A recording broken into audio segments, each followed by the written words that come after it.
This is going to be a very different kind of video for me. If you guys didn't know, I'm Brian of Trying Brian, and in my off time and in my spare time, I like to lift weights actually.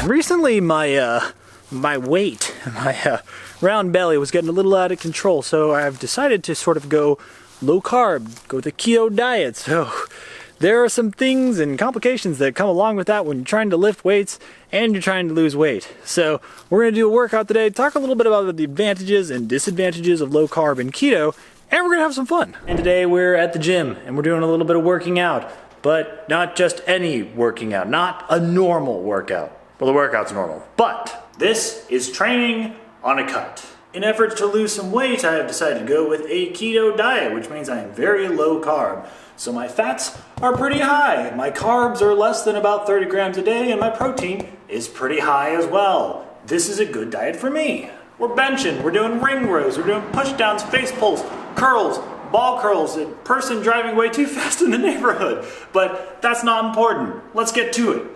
Currently I'm at my brother's house, which has a pretty great home gym, if I do say so myself. Some of this stuff is his, some of this stuff is mine. It's a bit of a mess. The plant is not mine. Pretty sure it's gonna make me stronger though, so we're gonna keep it there for now. But we've got a rogue bar. We've got this, I don't know where this rack came from, but we got plenty of weights. We got all the stuff you need to make you plenty strong.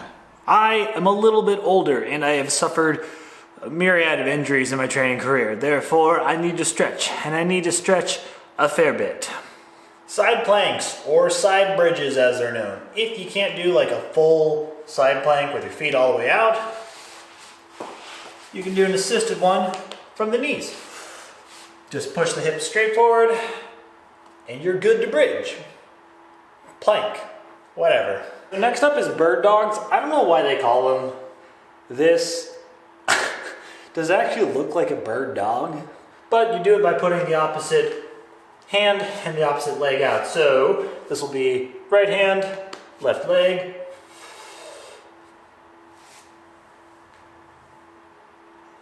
And then you hold that for about 10 seconds. You also don't have to bring this foot very high up. You don't want it much past neutral. Do a couple Cossack squats to open up the hips and the groin. It's a good all-around stretch. Oh, there goes my hip. For warming up the upper body, I like band dislocates. Band dislocates of all kinds, so you can do them from the front, you can do them above the head, you can do them behind the back. They're all good. You should do some band dislocates, they're good for you. Super secret pro tip, you can also do them with your hands turned up. A little bit harder, and I think it hits the rear delts a little bit better. The other thing for warm up is to do some face pulls. So as long as you have a bar, like a pull-up bar of some kind, you can just tie a loop in it and you're good to go. And then row it to your face. Row, row, row. So fun fact about this Pusheen. I originally made this like deadlift platform 4 or 5 years ago, and I painted this Pusheen on it. This Pusheen, in one way or another, now he's just like a painting, I guess. But this Pusheen, in one way or another, has followed us to every single home gym. So Pusheen, thank you for the gains. This setup is all wrong for bench. Let's fix that.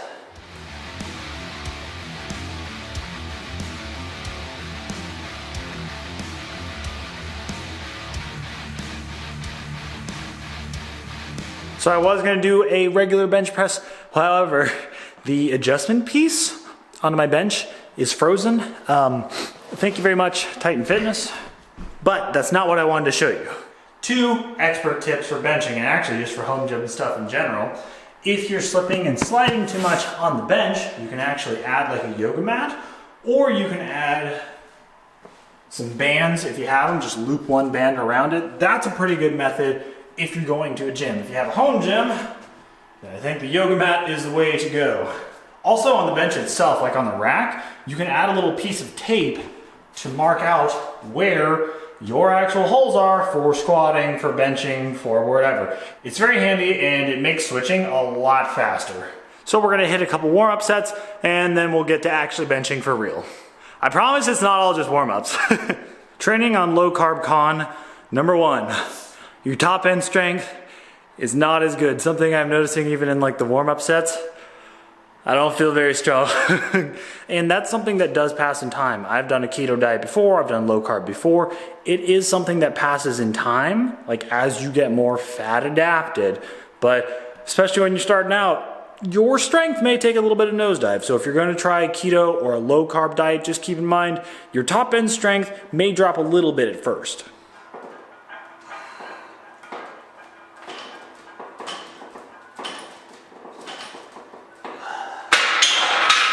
Stuff that is good for bench pressing.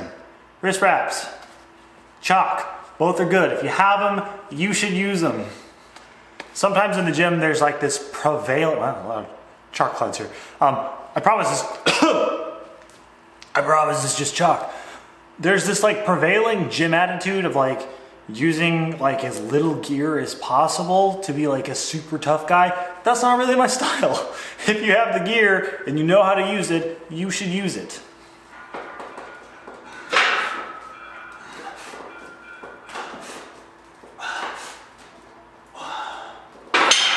I'm feeling the fatigue today. Even what, 175, 185? 185 is feeling more like 305 right now. And some days, especially on low carb, you're not feeling the best for workouts. But we're gonna do the best that we can to try to move to a top set today. Fun fact about wrist wraps, by the way, you want to actually wrap them around your wrists. I see way too many people doing this. All right? Where they're like wrapping their forearm. What is that doing? The purpose of the wrist wrap is to help with wrist flexion. Typically when you're benching, you don't want this. So take that bad boy right there and then kind of like cheat it up into your actual palm. Wrap, wrap, and it actually comes up partway on the hand so that I only have a little bit of flexion if I actually bend. This is for a little bit of support because these are light wraps.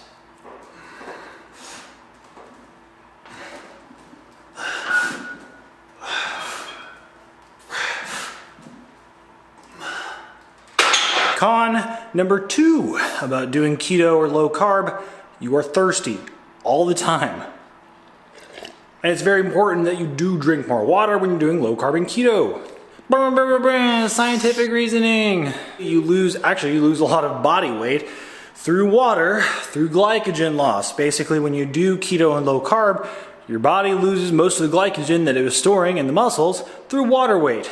Therefore, sorry, I'm out of breath. You become a lot more thirsty. And they do actually suggest that you drink more water when you're on keto.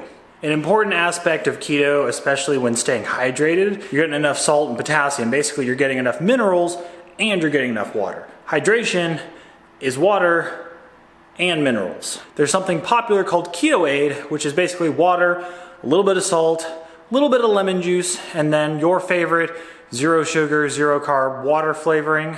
And you mix it all up and drink it. It's basically like a sports drink. It's basically it's like a Gatorade Zero if you ever had one of those. Keto con number 3, and we'll get to this later, I can't get a pump worth a heck. I'm not a bodybuilder. I'm not really a powerlifter anymore. I'm just a guy that lifts to try to stay healthy. But one thing that you notice when you don't have carbs in your body because of the glycogen loss is that your pumps suck. There's no way around it. The pumps definitely suck, especially when you're on keto because you're only allowed 30 grams of carb a day, and it's like, okay, if a cup of rice has like 40 grams of carbs, and that's like a single food item, guess what? That's it. If possible, and it fits into your macros, I would definitely put some carbs in the meal before you work out because not having carbs means you can't get a good pump. I mean, I'm super flat right now, super flat. I can't even out-angle the camera. How are you supposed to pose? Like,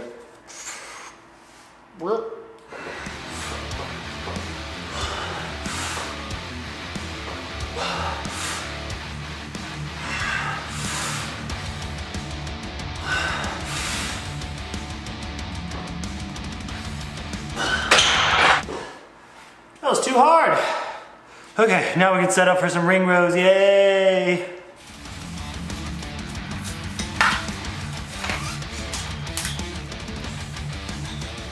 If you didn't know, you absolutely can set up rings inside of a rack. So all you need to do is put them over this top bar here, pull them through on your actual buckle, and then I like to set mine here. Okay, but you can't see the 6, but these are numbered. If you can get numbered straps on your rings, please do so, because they're so handy. But I like to set mine at 6 so that I can do ring rows. But if you want to do stuff, like if you want to do gymnastic stuff like muscle ups, or you want to do like a top hold or something, I might do them a little bit shorter than this. But this works perfectly fine for just setting them inside of your rack, and then you can tie them off on the sides here just so that they're out of the way. I like to set mine about shoulder length, and then we can get started on ring rows. So ring rows are a little bit of an easier version than like a pull-up or a chin-up, for instance. But in my opinion, it lets you focus on the back a lot more. So all you're gonna do is lay out your feet on the ground, grab the rings, and pull yourself up. That's pretty much it. So you're gonna start with a wide grip, and then you switch to a neutral grip to finish. Let me show you. Pull yourself up.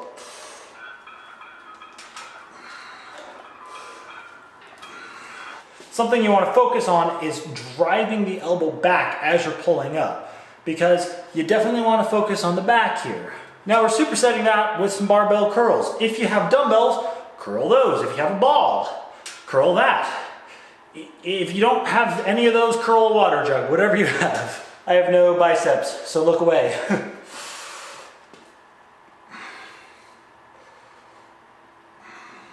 Make sure that you're driving the elbows backwards as you're pulling. So drive. Superset of curls.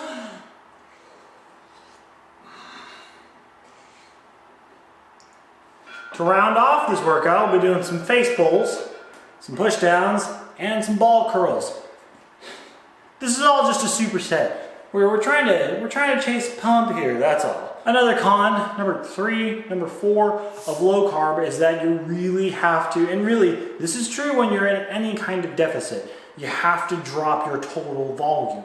You simply can't do as much work without having more calories. So something's gotta give, you know?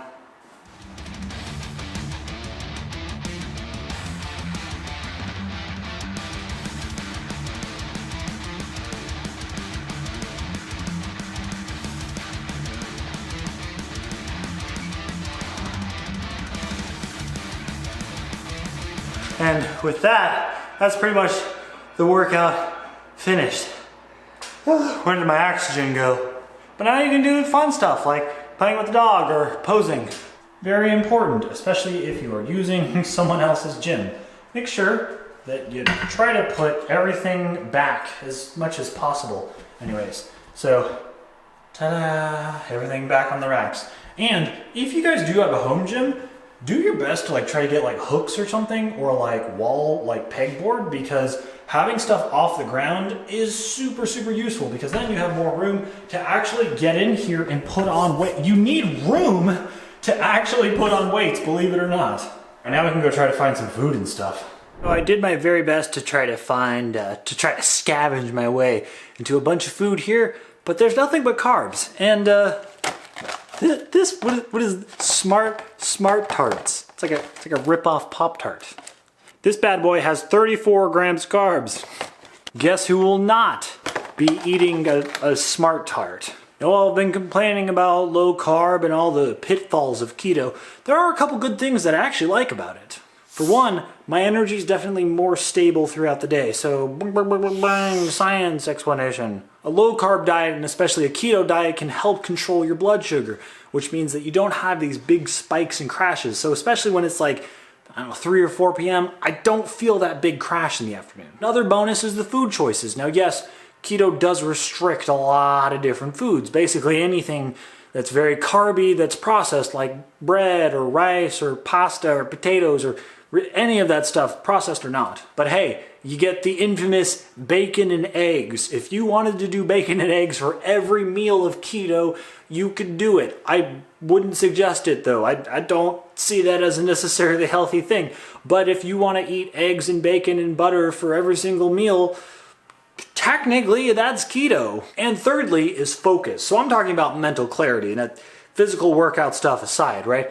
My mental clarity definitely feels better when I'm on keto. It's not like it's like leaps and bounds, but when I'm focusing on like one singular task, I feel like a laser beam's coming out of my eyes. I'm like, bow, bow, bow, bow, bow, bow. Like I'm very tuned in to what I am doing very specifically. And that has been a great benefit of keto.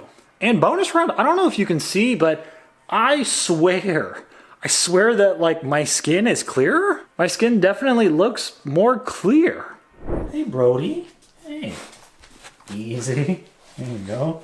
Good boy. Good boy. Do dogs like carbs? This has nothing to do with keto. I just like dogs. You ready to play? You want to go outside? Give me one shake. Thank you. Thank you. All right, come here, Brody. Come on. Come here. You ready? Okay. And go. Go on, Brody, you lazy. Okay, you ready? Come on, go. Go on. Brody. Brody appears to be very lazy today. All right, so Brody does not appear super intent on playing today, but he's still a good dog. And if playing with a dog doesn't reduce your stress, I don't know what will. Thank you guys so much for joining me today. And hey, I know this is a little bit different than normal, so I appreciate you guys watching. I'll let you know how the low carb and keto adventures go, and we'll continue to try to lift ever increasingly heavy things. Until next time, this is your host, Trying Brian, signing off.